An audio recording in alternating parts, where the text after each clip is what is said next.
El día de hoy vamos a abordar un tema: ¿cuán autoritarios somos los bolivianos o cuánta vena autoritaria tenemos los bolivianos?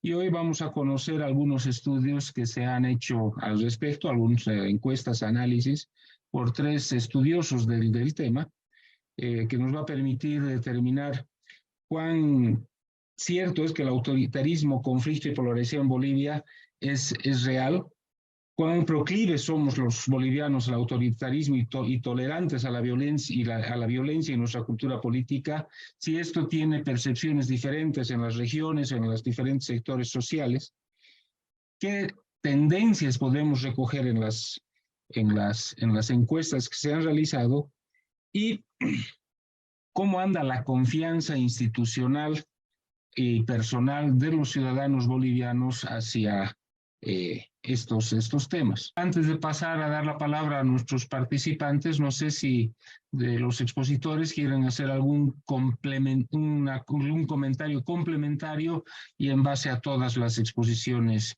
realizadas. Marité. Yo tengo una curiosidad para Julio. No sé si ustedes en sus encuestas han tomado en cuenta y si esta hipótesis puede ser interesante o valedera, de que esta polarización que ha disminuido entre lo que tú llamas masistas y pititas, que también es un poquito extraño, pero eso no importa, se entiende, se ha desplazado hacia las fracciones del MAS. Me da la impresión de que hay una exacerbación muy fuerte de sectores ahora polarizados entre arcistas y evistas, ¿no? Que no es solo una disputa entre Evo y Arce ni los diputados, o sea, ha penetrado a las bases sociales, ¿no? Y al debate que hay incluso en las universidades entre jóvenes que tienen ambas tendencias. Entonces, no sé, Julio, si en los estudios, o si se puede ver, o tú qué opinas de esta tendencia, ¿no? Al desplazamiento, por lo menos por ahora, ante una oposición muy atenuada, hacia dentro de estas posiciones del MAS, que es ideológica, que es personal, que es con muchas aristas, ¿no? Esa curiosidad tengo. Gracias. Roberto, ¿algún comentario? Sí, yo quisiera resaltar primero la coincidencia, ¿no? Me parece que es interesante mostrar cómo dos enfoques que son muy diferentes, porque la verdad es que el trabajo de Julio y el que nosotros hemos hecho en Ceres tienen enfoques muy distintos. Incluso la definición de polarización yo diría que es distinta, es contrapuesta. Creo que Julio estudia la polarización política existente y por eso habla de masistas versus pititas, incluso construyendo un agregado que en la realidad no existe, o sea, y utilizando para eso el término que es casi peyorativo en la jerga de los masistas, de asignar como pititas a los de la oposición. Pero, en fin, me parece interesante la coincidencia de que a pesar de que el enfoque es distinto y el objeto de estudio también es distinto, hay una coincidencia en detectar una disminución de la polarización, ¿no? En el caso nuestro, hemos tratado de detectar si existe un proceso de polarización más allá justamente de la discrepancia masista no masista o oficialista no oficialista, ¿no? Por eso hemos combinado no solamente la confianza en el gobierno, que podría ser un medidor de masismo, antimasismo, sino que hemos incluido otras variables que nos van a permitir estudiar la polarización más allá de la existencia, de la presencia o no del MAS en el gobierno. Entonces, como enfoque y como método, son bien diferentes los estudios que han hecho en diagnosis y lo que hemos hecho en el CERES, pero es interesante que coincidamos en la conclusión, ¿no? Me parece que también en términos metodológicos es relativamente fácil construir una polarización juntando a los que están muy de acuerdo y oponiéndolos a los que están en desacuerdo y muy en desacuerdo. En la práctica, sin embargo, lo importante es, para ver el proceso de polarización, es ver qué es lo que está pasando en los extremos, en los focos más radicales, porque esos son los que en determinados momentos o en determinadas coyunturas pueden irradiar su radicalización hacia el centro, hacia todos los que están, no saben, no responde, sí, más o menos, no más o menos, etcétera, ¿no? Entonces, en muchas partes incluso uno puede detectar la aprobación final que tiene un presidente, por ejemplo en Estados Unidos, miden el que está muy de acuerdo comparado con el que está muy en desacuerdo y eliminan el centro. Porque si prevalece uno de ellos sobre el otro, hay una proporción mayor de uno sobre el otro, esa proporción puede influir sobre el centro y arrastrarlo en un proceso que yo ya no llamaría de polarización, sino de radicalización, ya no hacia los dos polos, sino hacia uno solo de los dos polos, ¿no? Entonces, estas diferencias me parecen importantes, me dio la oportunidad de aclararlas la presentación de Julio, pero vuelvo a insistir, me parece notable, interesante, que más allá del método, el enfoque y el uso de variables diferentes, hayamos llegado a conclusiones similares, ¿no? Gracias, Pepe. Claro. Julio, ¿con algún comentario o complementación antes de dar la palabra a Fernando Prado, que está pidiéndola? Bueno, sí, a propósito de lo que decía María T., en los estudios periódicos que hacemos en estas encuestas, lo que estamos encontrando en esta población que más o menos respalda el discurso oficialista es que las pugnas internas entre Evo Morales y Luis Arce las perciben como pugnas de políticos, digamos, ¿no? Y no se sienten afectados o interpelados o en la necesidad de tomar algún partido debido precisamente a esas pugnas. Eso es lo que hemos encontrado. O sea, es como que ven que, entre políticos se están peleando. Sin embargo, no significa que no hayan apoyos electorales o identidades con los contendientes.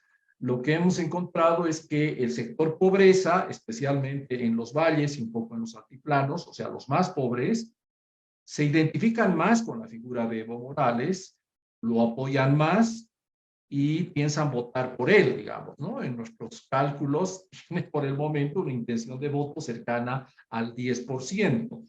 Y esa intención de voto se centra en los sectores más pobres. En cambio, en los sectores menos pobres, masistas, en clase media baja, en clase baja, perdón, más que en el estrato pobreza, hay una tendencia a identificarse más y a apoyar más a Luis Arce y una intención de voto también el doble, del 20%. Pero a pesar de estas tendencias a identificarse con uno u otro líder del MAS, esta población masista no se identifica con la pugna en sí misma, ni con la polarización, y lo ven como una cosa entre políticos, digamos. Eso es lo que hemos encontrado. Finalmente, un apunte. Nosotros utilizamos el término pitita porque en la escala de actitudes que hemos empleado para identificar la polarización, hemos empleado frases donde deliberadamente se ha utilizado el término pitita para ver la reacción de los masistas, ¿no? O sea, estoy molesto con los pititas han sido engañados con el discurso del fraude, los pititas son manipulados, los pititas son racistas.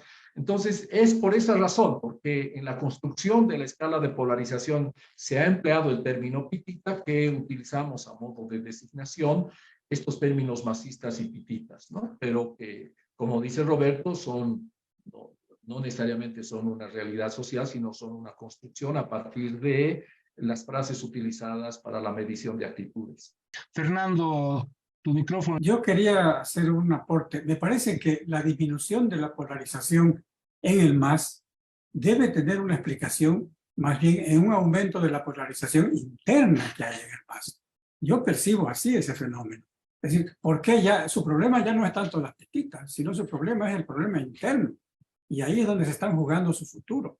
Y no creo que sea solamente de los vértices, por lo menos aquí en Santa Cruz la pelea es fuertísima entre los masistas. Entonces yo creo que una explicación de por qué en el MAS hay menos polarización es de que esa polarización se ha trasladado al propio partido. Y entonces ya su problema no son las pititas, el problema es Evo o Lucho, en ese están. No sé, es mi hipótesis porque así lo percibo y lo dejo ahí. Gracias. Gracias, Fernando. Erika, por favor, tu micrófono. Sí, muchísimas gracias. Un saludo especial. Y yo tengo una pregunta a los tres expositores, o por lo menos a Mariteu o a Roberto, porque es la misma encuesta. ¿Qué diferencias han encontrado respecto a, en Cochabamba, por ejemplo, respecto a Santa Cruz? ¿Qué diferencias regionales significativas en esta polarización? El segundo elemento, quiero saber su opinión sobre una primera, se llamó así, primera encuesta mal llamada, de polarización que hizo la FES, que estableció que había evidentemente un centro que era mucho más concertador, pero que lo que pegaba y que tenía mayor irradiación eran los ruidosos de los extremos. Y ahí sí cobra sentido lo que dice Roberto en cuanto que arrastran los extremos, tienen la posibilidad de arrastrar al centro y polarizar verdaderamente el país, dividiendo en estos 50-50% que no se termina de entender. Y esas serían mis preguntas y básicamente, ¿por qué los jóvenes, el antipolitismo, la antipolítica de los jóvenes del sector de los pititas, digamos, que no se traduce en electoralización, no será porque no confían ya ni siquiera en la posibilidad de construir un proyecto político propio? O sea, si no se traduce eso en una preferencia electoral, será no solamente la difusión, o sea, la dispersión de candidatos, sino la desconfianza en la política misma después de la experiencia del 2019. A ver, invertimos, Julio, comentarios a los dos comentarios realizados. Muy bien. Bueno, reitero a propósito de lo que decía Fernando, tal vez nuestras encuestas no han sido suficientemente perspicaces para identificar actitudes polarizantes internas, digamos, en el ámbito masista. Yo me animaría a pensar, Fernando, que estas actitudes polarizantes están presentes en los militantes del MAS, ¿no ve? O sea, digamos, en sus dos patas, tanto en el ámbito corporativista de los sindicatos como en el ámbito del partido político que se ha fortalecido con los últimos cambios institucionales que ha impulsado Evo Morales. Y, al interior del aparato como tal, me parece que sí es perfectamente posible pensar que hay una polarización entre los militantes, pero ya en el espacio social, entre personas que no son militantes, no, la verdad que como nuestras encuestas no han identificado esta polarización. Repito lo que dije a propósito de lo que decía María T. Eso no significa que hay gente que apoya a Evo y gente que apoya a Luis Arce, pero entre ellos, como un proceso de enfrentamiento o una actitud de negación, de rechazo al otro candidato, no lo hemos visto. Tal vez se necesita mayores estudios. Mi hipótesis es que no. En lo que decía Erika, me parece que se necesita, en el caso de los jóvenes de clases medias, un estudio diacrónico y sobre todo histórico, que parta del impacto de la despolitización a partir del periodo neoliberal en las clases medias y en los jóvenes. Son jóvenes que no han luchado por la recuperación de la democracia, al igual que en clases bajas tenemos la juventud de vista, en las clases medias tenemos jóvenes que no se han politizado en el periodo neoliberal, por ponerle un nombre, pero que desde mi punto de vista han tenido un bautizo político traumático en las movilizaciones del 2019 del 2020, ¿no? Es decir, ahí los que se han movilizado principalmente han sido estos jóvenes de clase media típica y media baja. Y yo me atrevería a pensar, que no tengo confirmación en las encuestas, que después de esta movilización, de esta fuerte radicalización, no han encontrado líderes, ni siquiera Camacho en Santa Cruz y menos Carlos Mesa en el occidente, que reflejen esta su radicalización y esta su movilización, y por lo tanto están en una actitud, digamos, de decepción, y me parece que sería un sector, como en otros países de América Latina, especialmente como en Argentina, abiertos a estos outsiders, ¿no? Populistas que puedan aparecer aprovechando de esta decepción en las clases medias.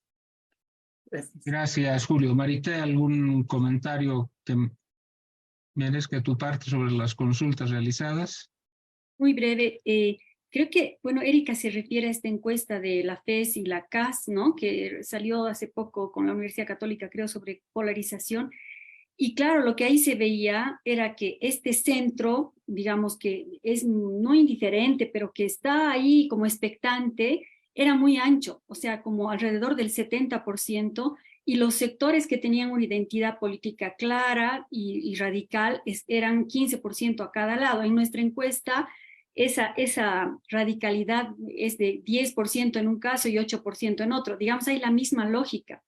Ahora, si bien esto dialogando con la encuesta de Julio, si bien él muestra una casi refrescante y alentadora disminución de la polarización, esto también hay que tomarlo con pinzas porque me da la impresión de que las polarizaciones se acrecientan y este centro tan amplio y tan ambiguo se radicaliza a un lado o al otro, es atraído por los polos en momentos electorales, ¿no? Entonces, tal vez vamos a gozar de esta disminución unos meses más, pero probablemente ya para la elección del 2025 otra vez va a haber un reforzamiento, probablemente, no habría que ver y eso, y cómo se rearticulan esos polos, como dice Fernando también, tal vez ya no tanto, veremos qué pasa con la oposición, ¿no? Hay que ver opciones, pero también cómo dentro del MAS hay una polarización que puede arrastrar también a distintos sectores ciudadanos que están en esta ambigüedad.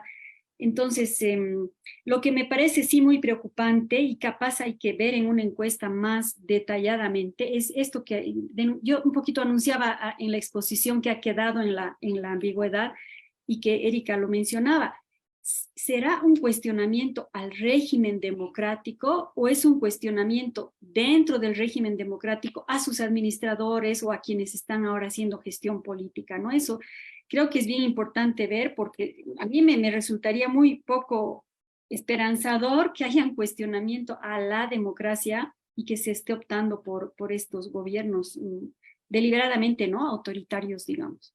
Eso, gracias. Gracias, Marité. Roberto, ¿algún comentario antes de volver a abrir el micrófono, tu micrófono? Ya, sí, Freddy está esperando la llamada, pero me parece importante la pregunta de Erika. Por supuesto, no he presentado acá los datos, pero hemos hecho un pequeño estudio sobre cómo se presenta la polarización y la intensidad de respuestas por edades, género y regiones, ¿no? Las diferencias, la verdad, no son muy grandes por edades.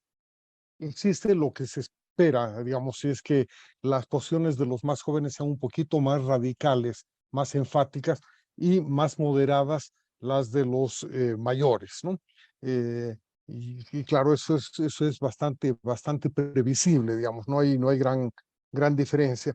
En el caso de los hombres y mujeres, en algunos temas las opiniones son más enfáticas en las mujeres y en otras son más enfáticas en los hombres, ¿no?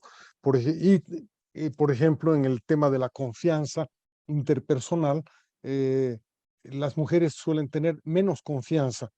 Digamos, el grupo de los que está muy poco confiada en sus vecinos es predominantemente mujeres, mientras que los que tienen más confianza en los vecinos parecen ser los varones, ¿ya? Entonces ahí hay un tema también que tiene que ver seguramente con la inseguridad y con los problemas que se presentan en el barrio, en la comunidad, etcétera.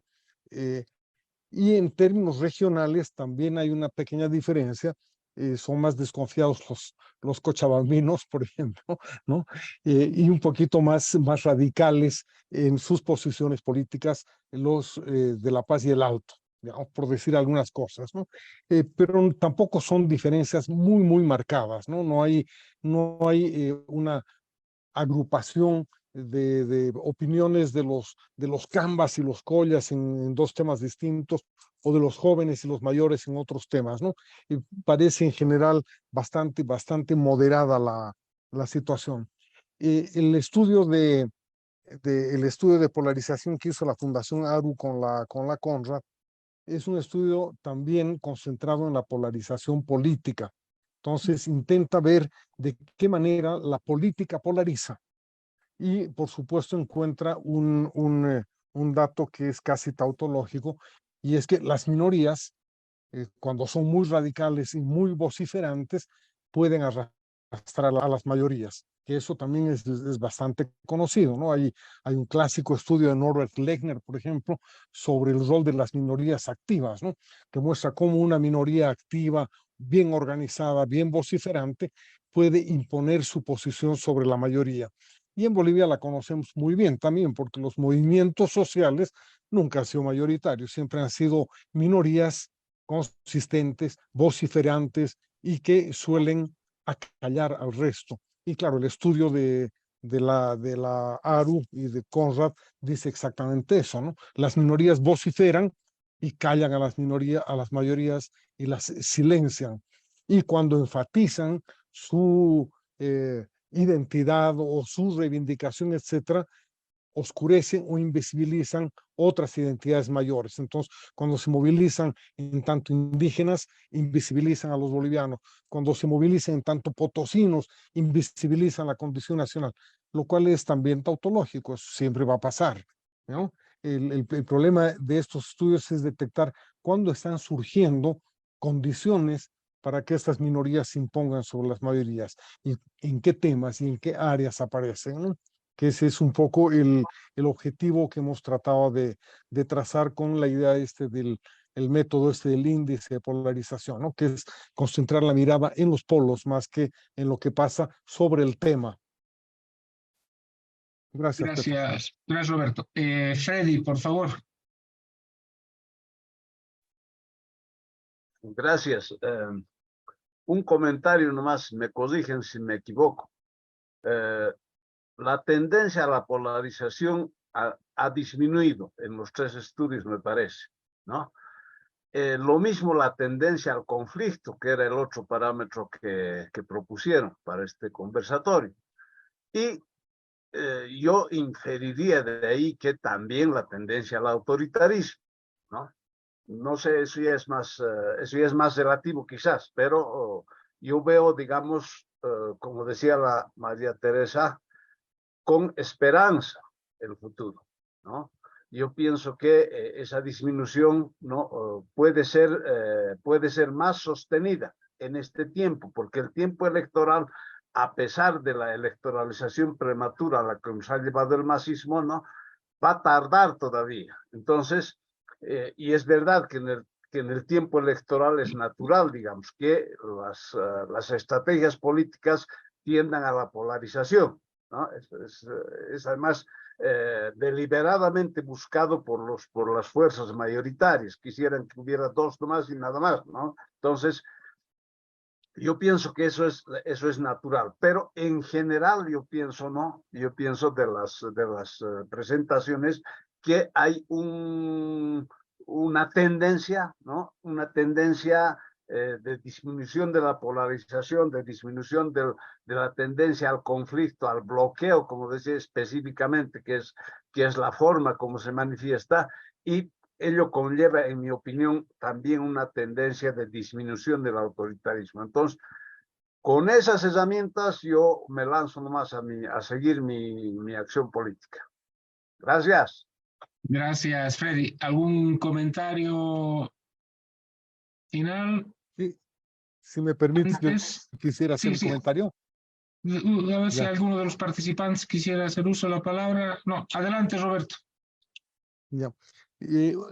Algo que ha dicho el Freddy me parece importante porque hay que tomarlo en cuenta, que es el tema de que en procesos electorales son deliberadamente polarizantes, ¿no?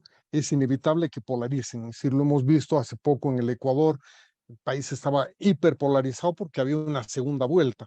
Lo vamos a ver en la Argentina ahora, ¿no es cierto? Hay una segunda vuelta y solo se puede elegir entre dos, entre Milei y Massa.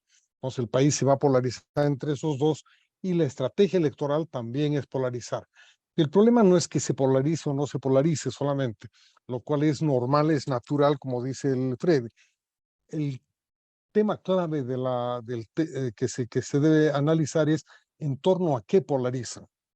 No es lo mismo polarizar en torno a políticas públicas, opciones de política, dolarizo, no dolarizo, gasto más, gasto menos, cobro más o menos impuestos, sino si es que se está utilizando otros temas adicionales que podrían generar heridas sociales más difíciles de curar. Por ejemplo, identidades étnicas, ¿no? Si manipulo identidades étnicas, puedo estar acrecentando una grieta, para usar el lenguaje argentino, una grieta más difícil de salvar, porque uno no puede elegir quién es en función de la oportunidad política, o digamos una polarización por género, los viejos contra los jóvenes, digamos, es muy difícil después que los viejos digan, no, yo soy joven, o los jóvenes digan, no, yo soy viejo también.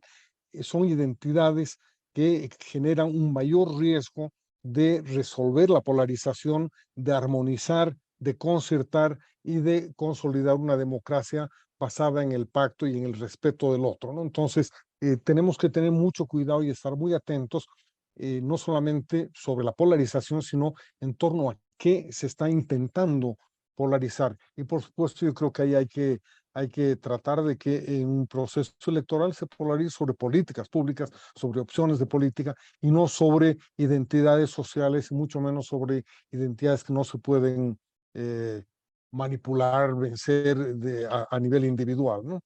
O capaz territorios, ¿no, Roberto? Oriente versus Occidente, no sé, también puede ser una cosa complicada. Marité, adelante, si hay algún comentario final como para ir cerrando. Julio, ¿algún comentario final para ir cerrando? Bueno, creo que todo se ha dicho. Agradecemos a nuestros 3 expositores.